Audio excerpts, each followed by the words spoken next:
그래서 여러분들 혹시 구독을 안 누르셨으면 구독 아시죠?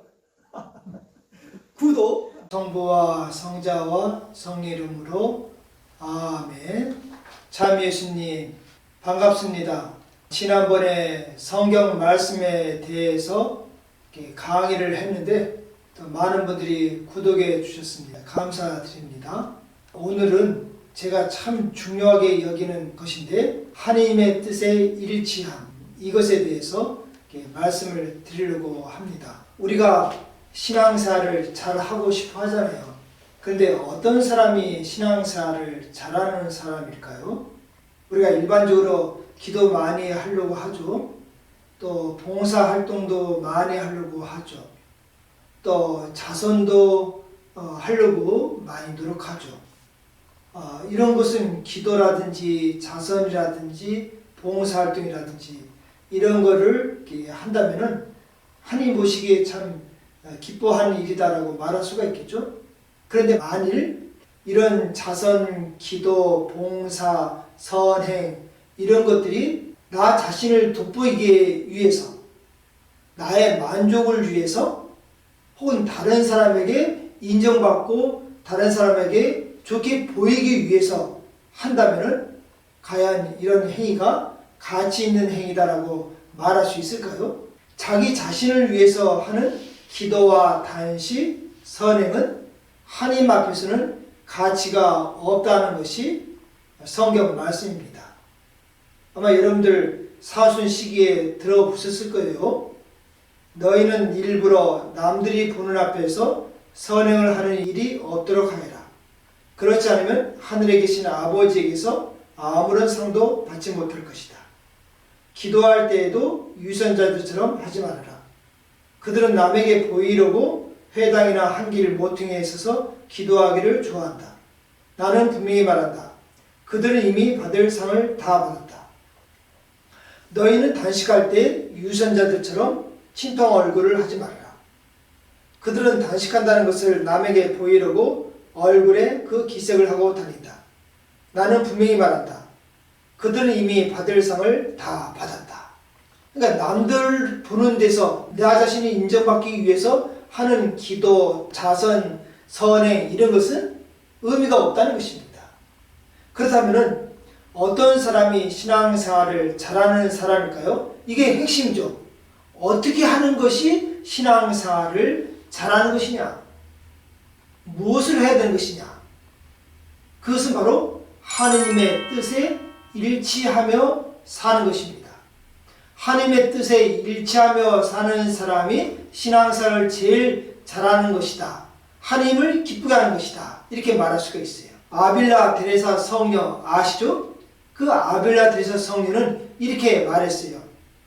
기도의 생활로 접어든 사람이 가져야 할 열망은 자기 뜻을 하느님의 뜻에 맞추도록 노력하고 준비하는 데 있습니다. 영성의 길에서 도달할 수 있는 최고의 완덕이 오로지 여기에 있음을 확신하십시오. 이 일치가 완전하면 할수록 주님으로부터 더욱 많이 받을 것이며 우리의 진보 또한 더욱 클 것입니다. 그래서 또 이렇게 말했어요. 성인이 되기를 원하는 사람은 하느님의 뜻에 합치하겠다는 생각 외에는 다른 것은 아무것도 원해서 안 됩니다. 라고 하였던 것이죠. 다시 말하면 하느님의 뜻에 일치하는 것이 성덕에 이르는 길이다 라고 말할 수가 있다는 것입니다. 파우스티나 수녀 아시죠? 하느님의 자비, 신심, 전파하는 수도자 성녀 파우스티나, 그 성녀 파우스티나 수녀도 이렇게 말했어요. 은총이나 계시, 황홀경, 그리고 은사도 영혼을 완전하게 해주지는 못합니다. 그보다는 하나님과의 깊은 일치가 영혼을 완전하게 해줍니다.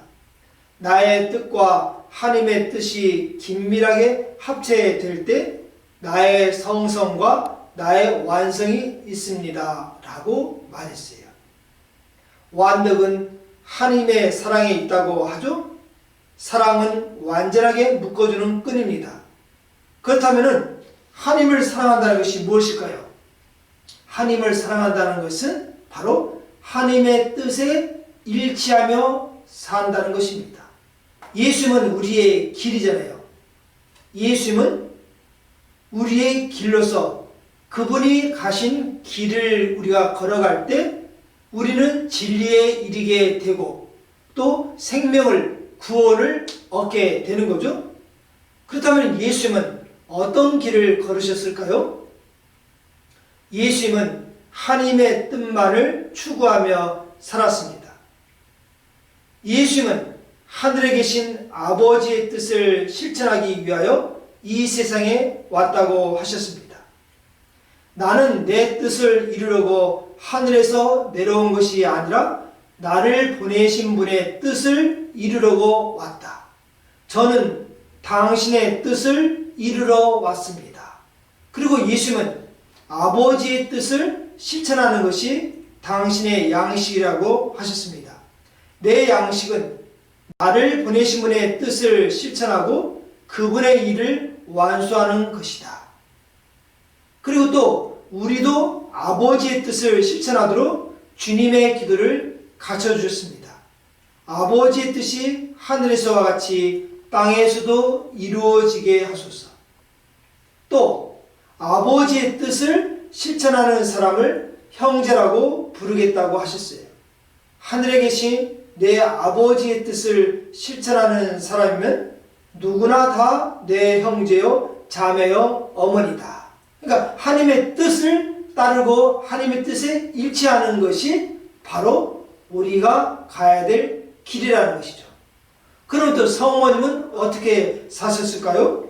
성모님은 천사 가브리엘이 나타나서 아기를 잉태하게 될 것을 예고하자 이렇게 응답을 하시죠. 저는 주님의 종입니다. 말씀하신 대로 저에게 이루어지기를 바랍니다 하면서 하나님의 뜻에 온전히 일치하셨고, 그리고 성모님은 일생을 하나님의 뜻을 따르며 사셨다라고 말할 수가 있겠죠. 문제는 우리는 하나님의 뜻을 온전히 실천하기가 어렵다는 것이죠. 까닭은 우리에게는 내 의지, 내 뜻, 내 의욕이 강하게 남아있기 때문에 그렇습니다. 그래서 하나님의 뜻과 내 자신과의 충돌 내지는 갈등이 언제나 있게 되죠. 그러나 우리가 하나님을 따르고자 한다면 하나님의 뜻을 따를 수 있도록 자꾸 의지적으로 노력을 해야 한다는 것이죠. 예수께서도 한편으로는 예수님도 인간적인 모습을 보인 적이 있었던 것 같아요. 언젠가 하면은 겟세마니 동산에서 말이죠. 이제 당신이 십자가에서 곧 죽게 될 텐데 그 죽기 전에 겟세마니 동산에서 예수님이 기도를 하셨잖아요. 그리고 그 기도하셨을 때 얼마나 당신의 그 고뇌가 깊었으면은 피땀을 흘리셨다고 성경에 이렇게 나오고 있잖아요. 근데 예수님이 그 당신이 지고 가야 될 그 십자가가 얼마나 두렵고 무서웠으면은 이렇게 기도하지 않았습니까? 아버지, 하실 수만 있으시면 이 잔이 저를 비켜가게 해 주십시오. 이렇게. 근데 그 다음에 예수님은 하나님께서 보내시는 그 잔을 받아 마실 각오와 용의가 있었기 때문에 이어서 주님은 당신의 뜻을 내려놓고 당신의 뜻을 포기하고 아버지, 그러나 제가 원하는 대로 하지 마시고 아버지께서 원하시는 대로 하십시오. 내가 원하는 대로가 아니고 아버지께서 원하는 대로 하십시오 하면서 예수님은 하나님의 뜻에 당신 자신을 온전히 순종을 하셨죠. 이런 모습을 보고서 필립에서 2장 6절에서 11절에서는 이렇게 그리스도를 찬미를 하고 있습니다. 그리스도 예수님께서 지니셨던 바로 그 마음을 여러분 안에 간직하십시오. 그분께서는 하느님의 모습을 지니셨지만 하느님과 같음을 당연한 것으로 여기지 않으시고 오히려 당신 자신을 비우시어 종의 모습을 취하시고 사람들과 같이 되셨습니다. 이렇게 여느 사람처럼 나타나 당신 자신을 낮추시어 죽음에 이르기까지, 십자가 죽음에 이르기까지 순종하셨습니다. 그러므로 하나님께서도 그분을 드높이 올리시고 모든 이름 위에 뛰어난 이름을 그분께 주셨습니다. 그리하여 예수님의 이름 앞에 하늘과 땅이와 땅 아래에 있는 자들이 다 무릎을 꿇고 예수 그리스도는 주님이시라고 모두 고백하며 하나님 아버지께 영광을 드리게 하셨습니다. 그러니까 예수님을 가장 높은 하나님의 오른편에 앉게 하신 그 이유는 예수님이 철저히 당신의 뜻을 내려놓고 당신의 뜻을 비우고 온전히 하나님 뜻에 일치했기 때문에 하나님이 예수님을 모든 이름 중에서 가장 높은 이름으로 세우셨다라고 말할 수가 있다는 것입니다. 이것을 보면은 하나님은 하나님의 뜻에 일치하며 사는 사람을 하나님은 가장 기뻐하신다라고 말할 수가 있겠죠. 하나님은 우리가 당신의 뜻에 일치하며 살기를 바라십니다. 하나님의 뜻에 순종하는 것이 얼마나 중요한 것인지를 보여주는 사례가 바로 구약에 나오는 사울 왕, 그 사울 왕에서 우리는 배울 수가 있습니다. 이스라엘 최초의 왕이 바로 사울 왕인데 하느님은 이스라엘 백성 중에서 사울을 임금으로 당신이 선택을 하셨어요.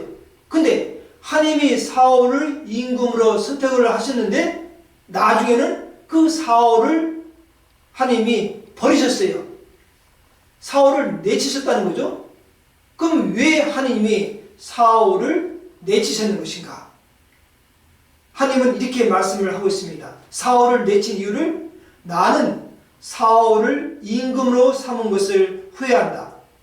그는 나를 따르지 않고 돌아섰으며 내 말을 이해하지 않았다. 그러니까 하나님의 뜻을, 하나님의 말씀을 일치하고 하나님의 말씀을 따르지 않았기 때문에 사울을 하나님이 내치셨다는 것입니다.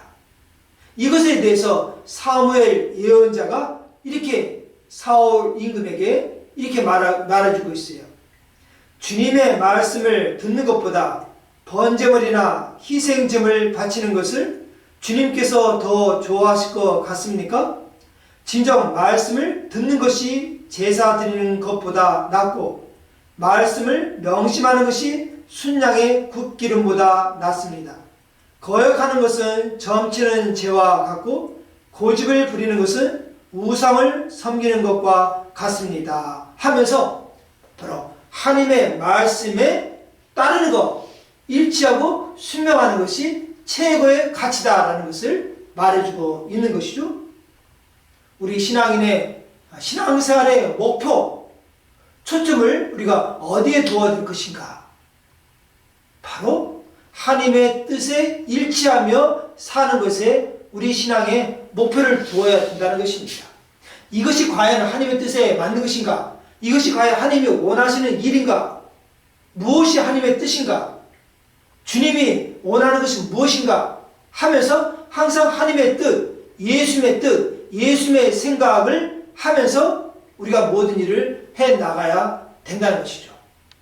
거룩한 사람이, 어떤 사람이 거룩한 사람이고 어떤 사람이 높은 성덕에 오르는 사람일까요? 기도 많이 한 사람? 단식을 많이 한 사람? 희생을 많이 한 사람? 자선을 많이 베푸는 사람? 그것도 의미가 있는 일이지만 성덕에 이르는 사람, 가장 완전한 사람, 그것은 하나님의 뜻에 일치하는 삶을 사는 사람이 가장 높은 성덕의 사람이다 라고 말할 수가 있습니다. 그래서 우리 신앙생활의 초점은 뭐냐? 하나님의 뜻에 일치하며 살고자 하는 것. 그게 바로 하나님을 가장 기쁘게 하는 것이니까 항상 무슨 일을 행하실 때 이것이 이 행위가 과연 주님이 원하시는 일인지 하나님의 뜻에 맞는지 이런 것을 생각하면서 행동한다면 아마 좀 더 성숙한 신앙인으로 나아갈 수가 있을 것 같습니다. 오늘은 여기까지만 하고, 그러면은 하나님의 뜻? 그럼 하나님의 뜻을 어떻게 알 수 있느냐? 이것에 대해서 아마 궁금하지 않을까 싶은데, 다음에는 하나님의 뜻이 무엇인지 그것에 대해서 여러분께 말씀을 드리도록 하겠습니다. 안녕히 계시기 바랍니다. 감사합니다. 마리아 오 마리아 마리아 오 마리아 아름다우신 분 반짝이는 별들 앞에 성모 전사들이 찬미하나이다 마리아